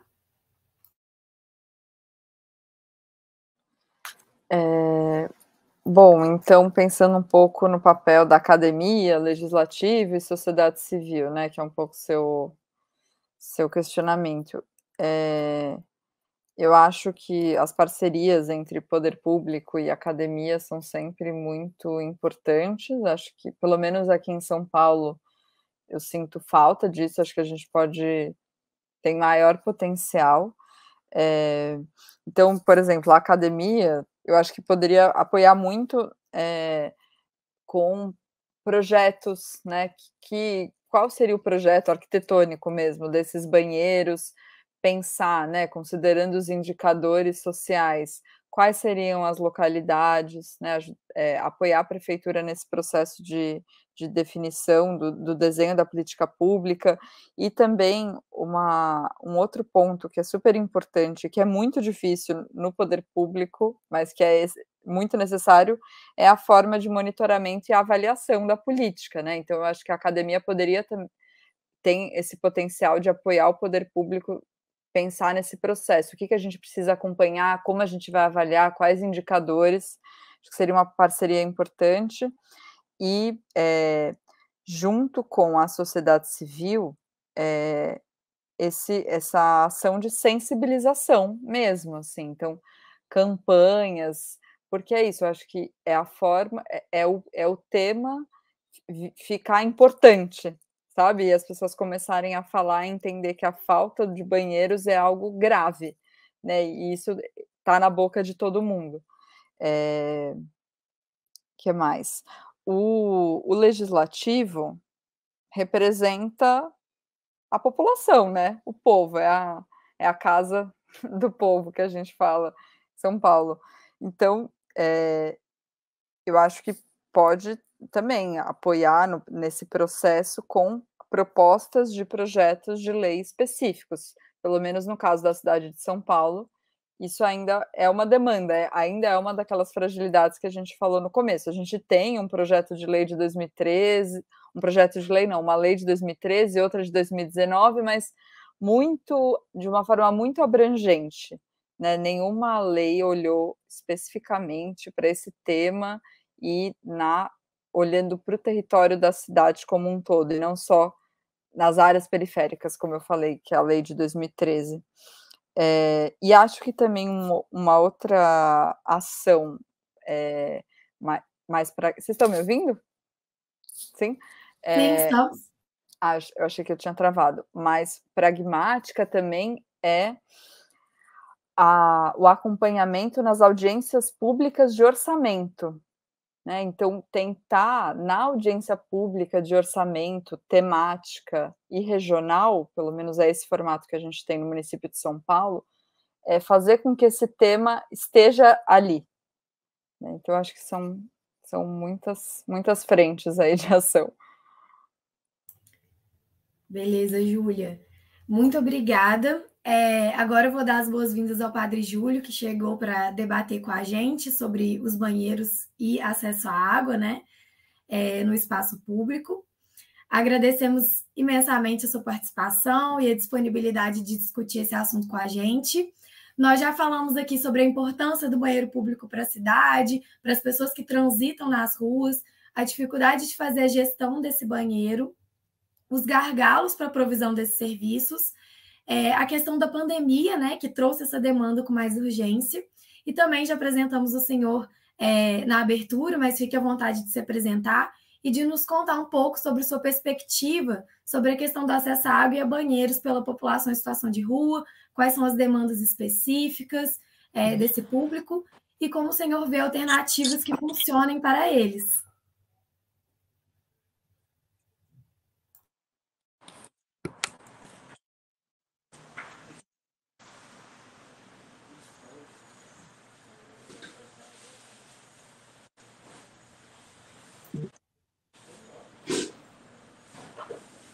Padre Júlio, o senhor ouviu a gente? Agora eu estou te ouvindo. Então, vou falar novamente. Seja bem-vindo e obrigada por estar aqui com a gente. A gente já falou sobre a questão do acesso à água e banheiros públicos nos espaços públicos, né? Falamos dos públicos que mais precisam desses serviços, falamos da importância para a cidade em geral, a dificuldade de fazer a gestão desses banheiros, os gargalos para a provisão de serviços, e também como a pandemia trouxe essa demanda mais urgente, né, para a gente discutir esse assunto. Queria que você contasse para a gente um pouco da sua perspectiva, o seu trabalho com a população em situação de rua, quais são as demandas específicas e como o senhor vê alternativas que funcionem para eles. Então, na convivência com a população em situação de rua, um dos problemas sérios durante esta pandemia é o não acesso à água potável. Então, a população em situação de rua tem acesso à água potável nos serviços, quando eles estão nos serviços. Quando esses serviços estão fechados, ou passou do horário, ou eles não estão em nenhum centro de acolhida, eles não têm acesso à água potável durante a noite, na madrugada. E, muitas vezes, os catadores de material reciclável não têm acesso à água potável. Nós fizemos, nesse período da pandemia, algumas ações no sentido de termos pontos de água potável para a população de rua. Conseguimos ter um ponto na Casa do Povo da Rua, na Luz, na Rua 25 de Janeiro. Temos ponto de água potável aqui na Paróquia São Miguel Arcanjo, na Rua Taquari 1100. Conseguimos 2 sindicatos do ABC que puseram acesso à água potável. Interessante, tem um modelo e tudo, com acesso a quem está passando na rua a qualquer hora, o Sindicato dos Metalúrgicos e a escola também do sindicato em Diadema. E também conseguimos um ponto de acesso à água potável na quadra dos bancários do Sindicato dos Bancários. Agora, é insuficiente. Os próprios pontos que a prefeitura colocou foram inadequados e acabaram não tendo manutenção, e os próprios sanitários que foram colocados foram tirados. Então, a população em situação de rua faz parte desse contingente de milhões que não tem acesso à água potável, nem para se dessedentar, nem para a higiene pessoal. A situação das mulheres ainda é mais agravada, porque, além de não ter acesso aos absorventes higiênicos com regularidade e no tamanho adequado, porque também não adianta dar para elas um absorvente higiênico que não é suficiente. Eu acredito, não pedi já pesquisas nesse sentido, eu acredito que a própria condição em situação de rua traga uma alteração no fluxo menstrual das mulheres em situação de rua.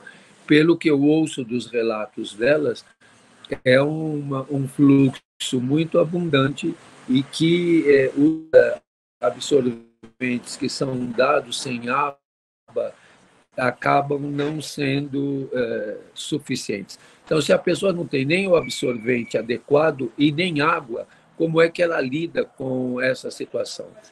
E os homens trans também em situação de rua, que precisam ter os absorventes. Então, toda essa questão de segurança menstrual e essa necessidade básica de dessedentar as pessoas e os animais, porque também eles têm os animais que precisam ser dessedentados, né? Então, esse não acesso faz com que eles tenham que ficar buscando reservas em alguns lugares, garrafas PET ou outros recipientes para utilizarem para armazenar a água potável. E é muito difícil de ver que em São Paulo, por exemplo, eles são pedidos de entrar em bares e quando pedem água, muitas vezes eles preferem jogar água na pessoa do que fornecer a água para que a pessoa possa se dessedentar. Eu acredito que seria uma situação emergencial em São Paulo garantir pontos de água potável para os catadores, para as pessoas que estão em situação de rua. Nós teríamos que ter mais pontos que fossem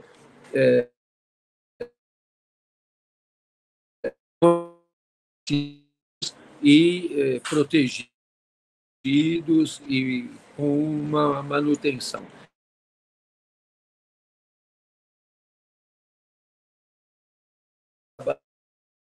Assim,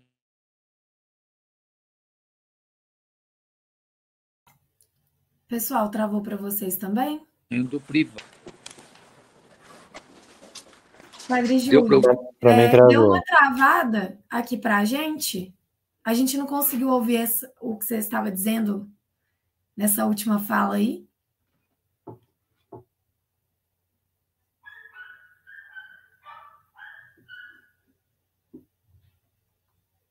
Oi?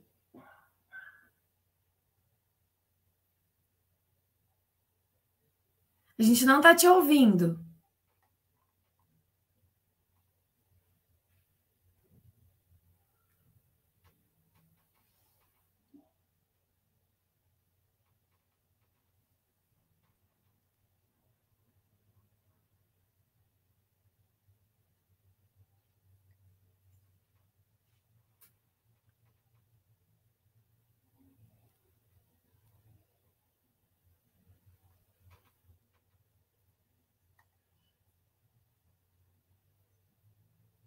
Travou legal aí, hein? Eu tô, enquanto isso, lendo os comentários aqui do chat. O Emanuel deu uma ideia muito interessante aqui, ó, de construir uma campanha nacional com eventos, materiais, comunicação para visibilizar e sensibilizar a sociedade e o poder público para o acesso a banheiros e bebedouros públicos. Acho que, quem sabe, né?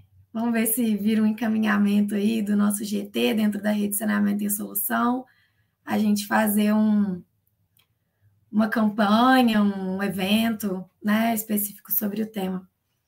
Padre Júlio, o senhor está ouvindo a gente? Parece que voltou para mim, pelo menos, a imagem.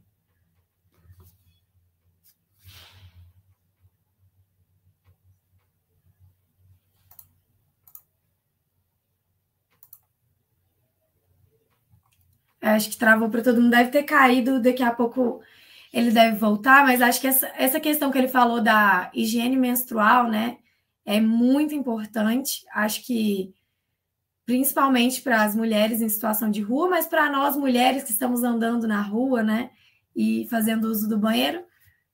Voltou, Padre Júlio?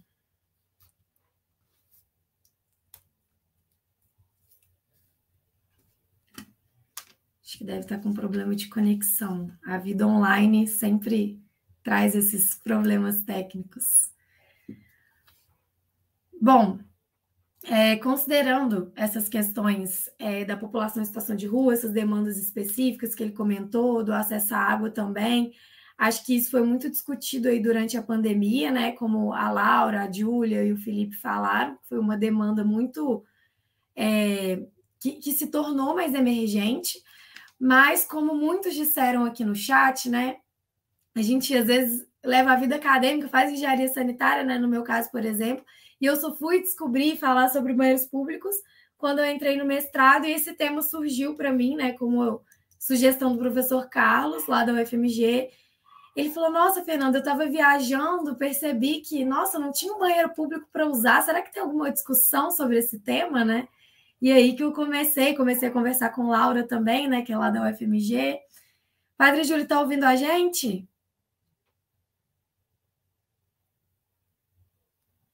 Parece que o microfone está fechado.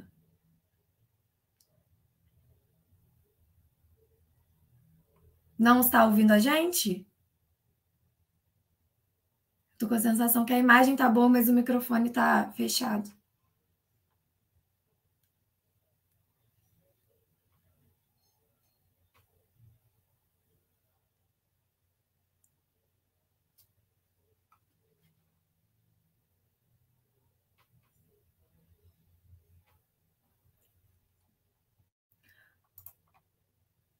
O microfone está aberto. Bom, então, voltou. Ele não está ouvindo a gente, parece. E a gente também não está ouvindo. Bom, eu vou passar para as perguntas do chat, e aí quando resolver a questão do áudio, a gente volta. Tem vários comentários aqui, né, elogiando a mesa, falando que abriu uma perspectiva, né, que às vezes a gente não pensa, enquanto do setor ou da política urbana, enfim, ou do saneamento principalmente. Então a gente agradece os comentários, ficamos felizes que estamos alcançando aí o objetivo, né? Lançar a luz sobre a questão dos banheiros públicos. Tem uma pergunta? Acho que agora eu estou ouvindo um som. Vocês ouviram o que eu falei? Ouvimos inicialmente o que você falou sobre a higiene menstrual, sobre a questão da água potável, a necessidade dos pontos de água, e aí foi aí que o senhor caiu, né? Que a gente perdeu... Que tudo isso é ligado a ter um atendimento de sanitários. Hoje nós não temos banheiros públicos em São Paulo. E há alguns banheiros que cobram, eles têm que pagar para usar. Mesmo banheiros em metrô, ou na rodoviária, ou em alguns outros lugares, não são abertos, e também alguns banheiros que foram fechados, o da metrô da Sé foi fechado, e outros que funcionam, você tem que pagar alguma coisa na rodoviária, por exemplo. No aeroporto de Congonhas, um banho custa R$60. Então, não há uma garantia de se poder utilizar sanitários e ter, que é uma coisa ligada à outra, ter o banheiro e a água potável. É uma coisa ligada à outra. E todas essas questões ligadas à higiene. Outras coisas que a população de rua procura é poder lavar a roupa. Lavar as roupas, higienizar o corpo, dessedentar. Muitas vezes eles precisam, até para fazer um curativo, lavar os pés, lavar as mãos. Então, tudo isso é vedado à população em situação de rua. E é vedado uma questão que é essencial, que é a água. E a água não é considerada alimento, a água é um alimento. A água é um alimento. E aonde tem o ponto de água, vai ter também a instalação sanitária.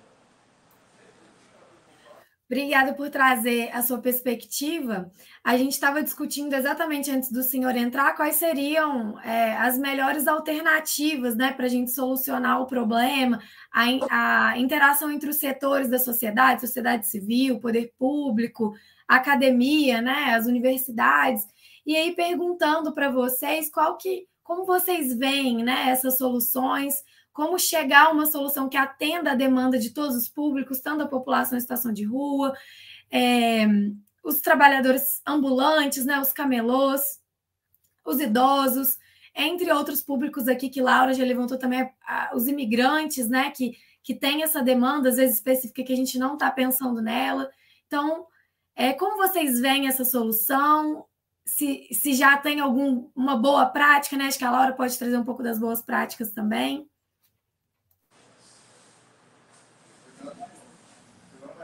Bom, beleza. Nesse sentido, como acho que eu já falei, principalmente a gente tem encontrado que o planejamento é fundamental. Hoje, além disso que a gente está falando, especificamente de cada um desses grupos vulneráveis, que são bastantes e com necessidades muito diferentes, pensar talvez em uma solução única será difícil, né? Mas, por isso mesmo, quando a gente tem diversidade, precisa de soluções diversas também, né?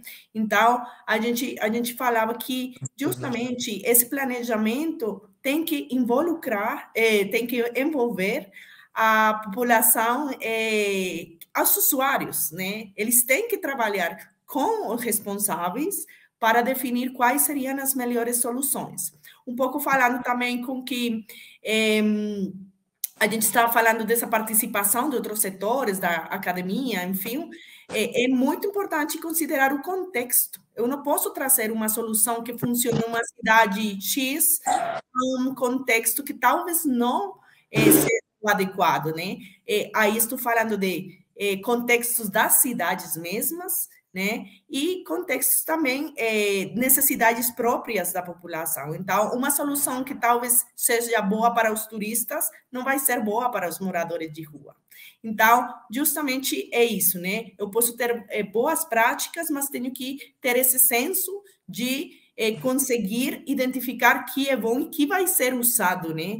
A gente tem que considerar também, por exemplo, nos moradores de rua, que para eles é aceitável, né? Então, assim como falava o padre, é muito importante o tema também de lavar suas roupas, né?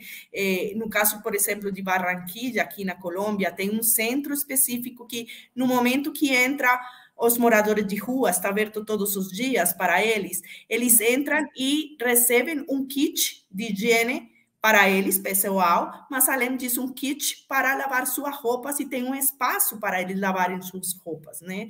Então, todas essas soluções vão ser particulares, mas precisam de um planejamento. Sem planejamento, dificilmente a gente vai chegar a uma solução duradoura no fato de sustentável, né? Então, os casos, como eu falei em algum momento, nós temos visto em alguns indicadores que existem dos países ou as cidades que têm maior disponibilidade de banheiros para a população, são aqueles que já contam com planejamento. Então, o caso da Austrália, que muitas das cidades têm planejamento, que muitas vezes tem sido justificado por temas de saúde pública. Aí vem a temática da pandemia, que trouxe para, por exemplo, no caso de San José, em Costa Rica, eles desenvolveram uns lineamentos específicos para o uso de sanitários em locais específicos, né? Então, que teriam que prover os diferentes álcool, o sabonete, enfim. Eles já colocaram nos lineamentos e colocaram quem deveria regular ou fazer esse monitoramento que também estava falando a Júlia, esse monitoramento que se tem que fazer para que realmente se esteja prestando o serviço do jeito adequado, né? Então, um pouco falando dessas soluções, nós temos especificamente no estudo mapeado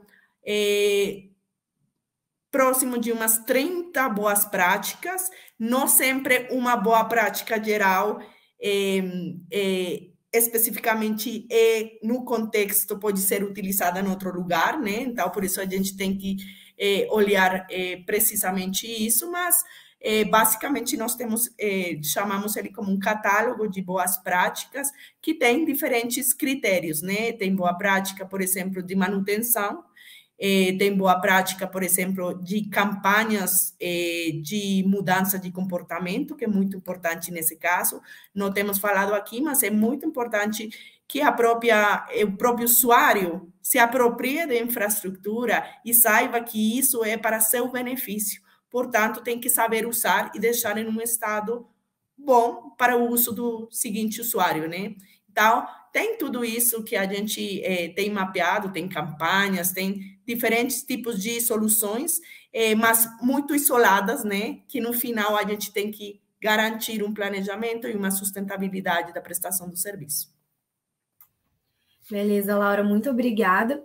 Pessoal, o padre Júlio estava com um problema de conexão e a gente sabe também que ele tinha um outro compromisso logo depois, então talvez ele não consiga voltar.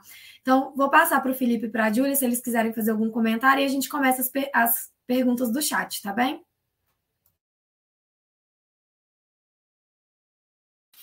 Eu queria só pedir para a Laura depois compartilhar essas campanhas, eu acho que é muito bacana, pode ajudar a gente a fazer uma campanha própria aqui, e também estou muito de acordo de que existe uma necessidade de conscientização, existe uma oportunidade de redução de danos, existe uma oportunidade de disponibilização de informação sobre doenças, sobre higiene básica, enfim, o banheiro, ele além de tudo, além de oferecer o básico, ali ele também é um momento muito bom para trazer esses temas e acho que isso precisa ser contemplado quando é pensado política pública para banheiro. Só esse comentário mesmo. Obrigada, Felipe. Também reforço a fala do Felipe, gostaria de ter acesso a esses materiais que a Laura comentou, acho que é importante para balizar um pouco os desenhos, né, dessa política, e tentando responder de uma forma breve a Fernanda, como atender todas as demandas, essas vulnerabilidades sobrepostas, né, que a Laura comentou um pouco, idosos, população de rua, crianças, né, também, acho que é uma outra questão, crianças em situação de rua, público trans, eu acredito que, enfim, não vou me repetir, mas assim, essa questão da sensibilização é o primeiro passo, e quando a gente superar essa barreira, eu acho que o instrumento de fazer uma audiência pública para ouvir as pessoas é interessante. Então, junto com essas experiências, esses guias práticos, por exemplo, que a Laura falou, né? Um guia que já está ali relacionando aspectos importantes para ter na política pública. Junto com isso, ouvir a população e, claro, pensar num formato que a população vá, né? Aonde vai ser essa audiência pública? Que horário vai ser? Não adianta fazer uma audiência pública só por fazer. E eu acho que essa audiência pública pode ser um momento de receber essas demandas reais no contexto de cada cidade, para que os gestores, né, até mesmo junto com pesquisadores, possam fazer esse desenho.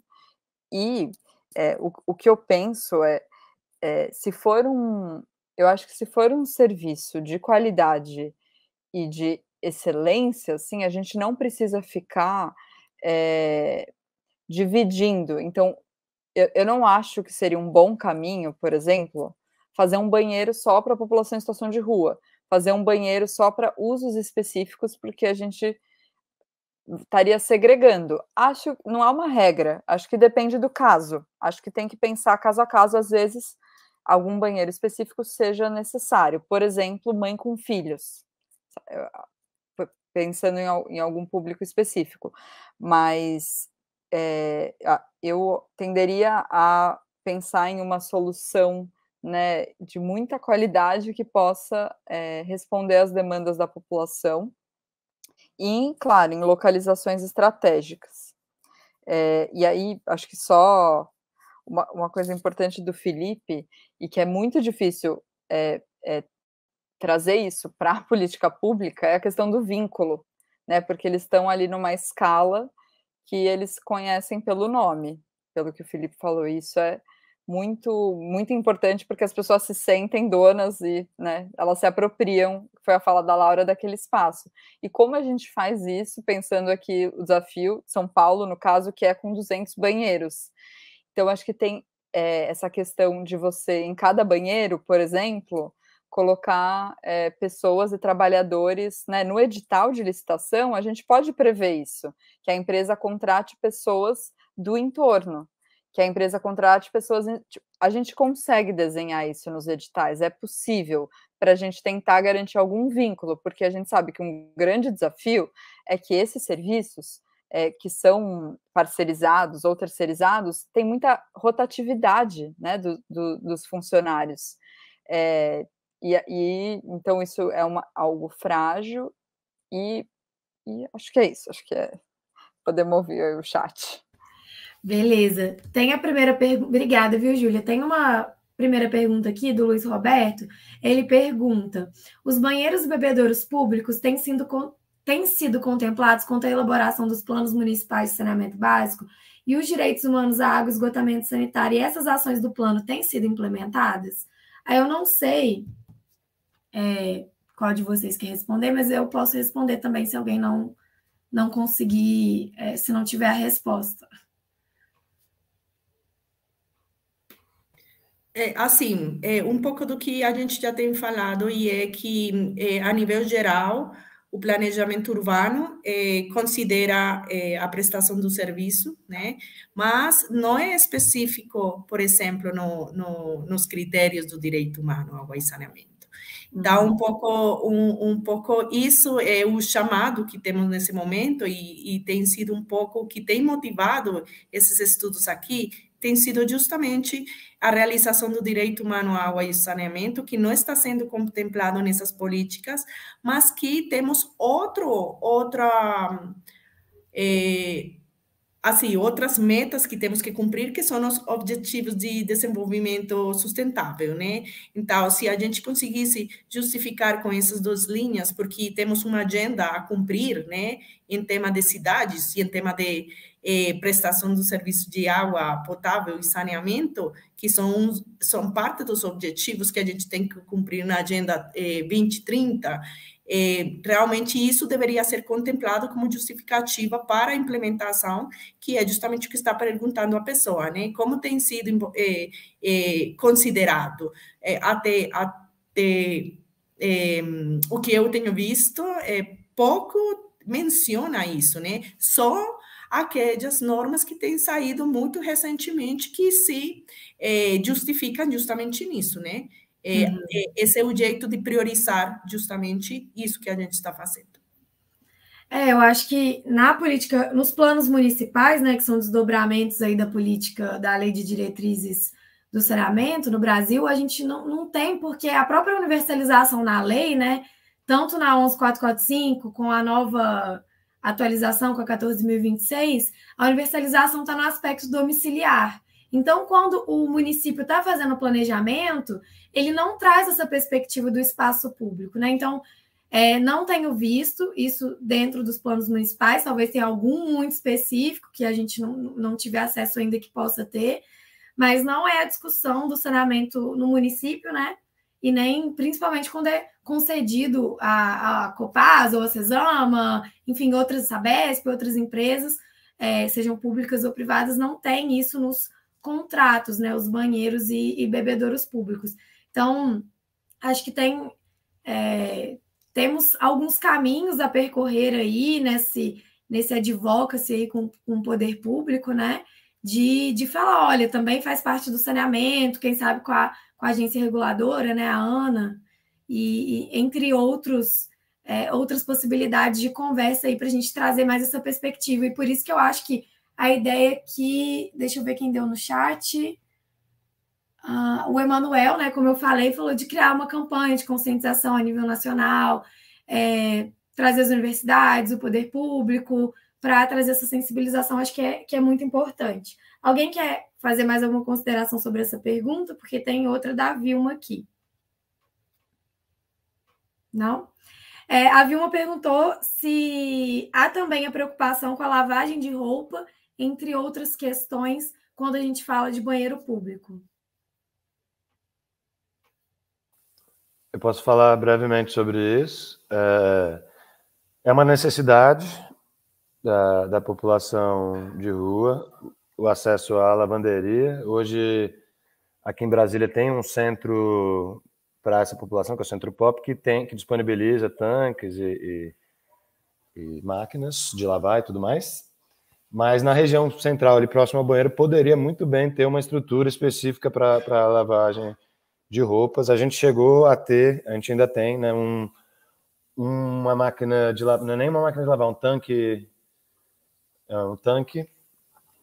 que as pessoas usam para lavar as roupas. Acaba que é uma demanda maior do que a gente tem de oferta, então eu acho que é importante que haja não sei se é dentro do banheiro ou uma estrutura à parte específica para lavagem de roupa, porque é um outro nível de cuidado, de serviço e tudo mais. Mas eu acho que é fundamental, acho que pensar o banheiro, já ter pensado uma estrutura de lavagem de roupa logo ao lado é muito potente.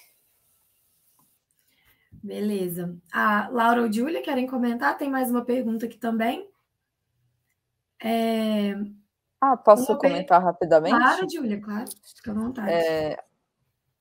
Aqui em São Paulo também há uma demanda grande. As lavanderias, elas são atendidas nos serviços para a população em situação de rua, mas com diversas dificuldades também de manutenção das máquinas, e não está em todo o território.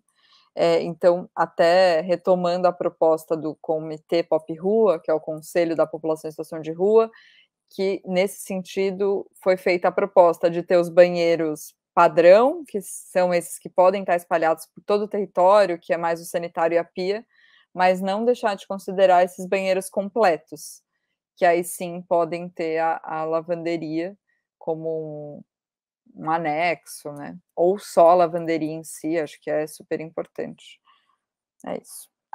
Em São Paulo tem até uma iniciativa que chama Ninho Social, que é uma lavanderia lá bem no centro, na Luz, que é específica para lavagem de roupa, e tem muita demanda, e não é só da população em situação de rua. As ocupações de moradia utilizam muito também. Bacana, Júlia. Tem uma pergunta no chat que é para a Laura, especificamente, onde conseguir esse estudo, né, com as boas práticas. Acho que todo mundo tem essa pergunta para a Laura, mas ela pode responder aí quando. Beleza, vou contar. Bom, a gente não tem publicado ainda, porque a gente está trabalhando ainda com os países. Nós estamos, nesse momento, na etapa, nós já fizemos o diagnóstico, passamos também por um mapeamento, fizemos um mapeamento em cada uma das cidades. De fato, na Colômbia, em Barranquilla, foi justamente apoiado com a Universidade do Norte, que é uma universidade que fica na cidade na que estamos fazendo o estudo. Então, assim que nós conseguimos também envolver a academia, né? Passamos esse mapeamento que fizemos nas duas cidades, mapeamos ao redor de uns 190 banheiros em cada uma das cidades. Lógico, tivemos a dificuldade, a gente teve a dificuldade de saber que era parte do espaço público, que não, e até a ausência de banheiros independentes, a gente terminou mapeando, inclusive, os banheiros dos shoppings, os banheiros das igrejas, os banheiros as estações de gasolina, enfim. Passamos por essa etapa de mapeamento já nas duas cidades, e agora estamos na etapa de um workshop com as prefeituras, a participação de diferentes secretarias das prefeituras, da sociedade civil e de alguns representantes dos grupos vulneráveis. Esse workshop já foi feito há um mês, mais ou menos, em São José, e agora vamos fazer, daqui a 2 semanas, em Barranquilla, esse workshop. Então, a gente está nesse processo. Após esse workshop, a gente o que vai fazer é já desse workshop vai sair um plano de ação, né? Construído participativamente, e aí é que a gente está usando justamente esse catálogo para esse workshop, para identificar e dar ideias aos participantes de quais podem ser os tipos de soluções que existem. Então, por isso ainda não tem sido publicado, mas vai ser publicado em breve no site de SIGUI. Então, aí nós vamos dar essa informação e vai ficar disponível para todos, né? Aí o que a gente fez foi, fomos encontrando, por exemplo, acho que o caso no setor, acho que está entre nossas boas práticas, viu?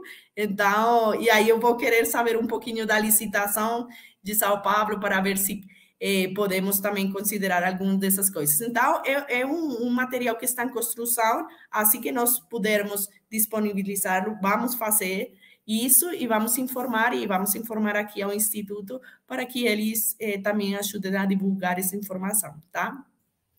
Obrigada, Laura. Pessoal, tem uma última pergunta do João. Ele pergunta se existe alguma estratégia pública para populações ciganas não sedentarizadas.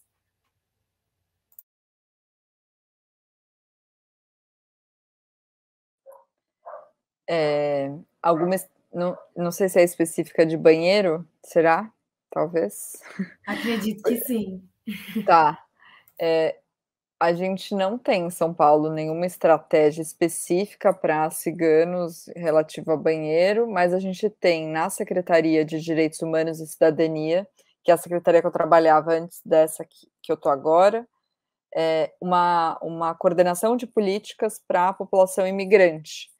E aí, não só imigrante, né, mas os ciganos também estão contemplados nessa coordenação. Essa coordenação olha para essa população também, e acho que se a pessoa tiver interesse, tem no site da Secretaria de Direitos Humanos essa coordenação, e aí dá para entrar em contato. Mas, assim, específico, não tem. Obrigada, Júlia. Bom, pessoal, a gente está se encaminhando para o final. Quero ver se a Laura, o Felipe e a Júlia querem falar mais alguma coisa antes de eu encerrar. Só agradecer mesmo a oportunidade de estar aqui, pelo convite, por estar com pessoas inspiradoras aí. Contem comigo e vamos em frente. Vou falar, então eu deixo a Laura finalizar. Também agradecer o convite, acho que é importante estar aqui e falar sobre esse tema, sensibilizar a própria prefeitura, da qual eu faço parte, porque é um tema super importante. Acho que a gente precisa ter essa rede mesmo e vendo como os outros municípios foram fazendo para se ajudar. Então, essa rede que vocês disseram no começo, nossa, eu notei tanta coisa. Rede de saneamento tem solução. Acho que a Prefeitura de São Paulo fica à disposição para participar e podem contar com a gente. Obrigada. Obrigada, Júlia. Bom, também agradecer, realmente é uma temática que é muito importante, que tem sido no passado muito esquecida, mas acho que com todo esse tipo de eventos que a gente puder fazer, acho que já é uma ajuda e que faz parte do caminho que a gente tem que percorrer para chegar à solução. Eu também acredito que temos um desafio muito grande na frente e que vai da participação de todos e do trabalho em conjunto, eu acredito que podem sair muitas boas soluções. Então, também parabenizar essas iniciativas que vocês têm tido especificamente, ter convidado a gente para fazer parte. Para nós é muito importante também aprender de tudo que vocês estão fazendo, né? E principalmente trabalhar na busca de justamente soluções para esses desafios que a gente tem. Como a Júlia falava, talvez não necessariamente tenham que ser todas diferentes as soluções. Com certeza a gente procurará que sejam soluções muito abrangentes, mas terá alguns casos particulares que a gente terá que solucionar de algum jeito particular. Mas o fato de já a gente estar olhando para essas necessidades específicas e ter olhado para os mais vulneráveis, eu acho que é um bom passo para continuar. Então, só agradecer, Fernanda, por a iniciativa, e a gente fica à disposição para colaborar também nas atividades que vocês forem fazer nessa temática. Obrigada, viu? Obrigada, Laura. Então, eu gostaria de agradecer a participação de todo mundo aí no chat também, que fizeram perguntas, que assistiram a gente e participaram. Mais uma vez, então, agradecer a participação da Laura, do Felipe, da Júlia, do Padre Júlio. A gente sabe que a agenda de vocês é bem cheia, vocês ficaram aqui com a gente para debater esse assunto tão importante. Então, a gente ficou muito feliz de estar com vocês hoje compartilhando e lançando luz sobre a importância de garantir banheiros e bebedouros públicos para a população e principalmente aos que têm sua dignidade violada na falta desse serviço. Então, gostaria de agradecer também a toda a equipe do Instituto Água e Saneamento, que organizou esse evento. São meses de trabalho. Então, a gente chega aqui, né, começamos com essa mesa o evento, trazendo debates de qualidade para vocês e para a oportunidade de estar aqui debatendo esse tema tão importante, mas ainda tão esquecido pelo setor de saneamento. Então, eu desejo a todos vocês um ótimo evento. Às 14h, voltamos com um debate técnico sobre saneamento rural. Então, vemos vocês mais tarde. Bom almoço aí para vocês e boa semana.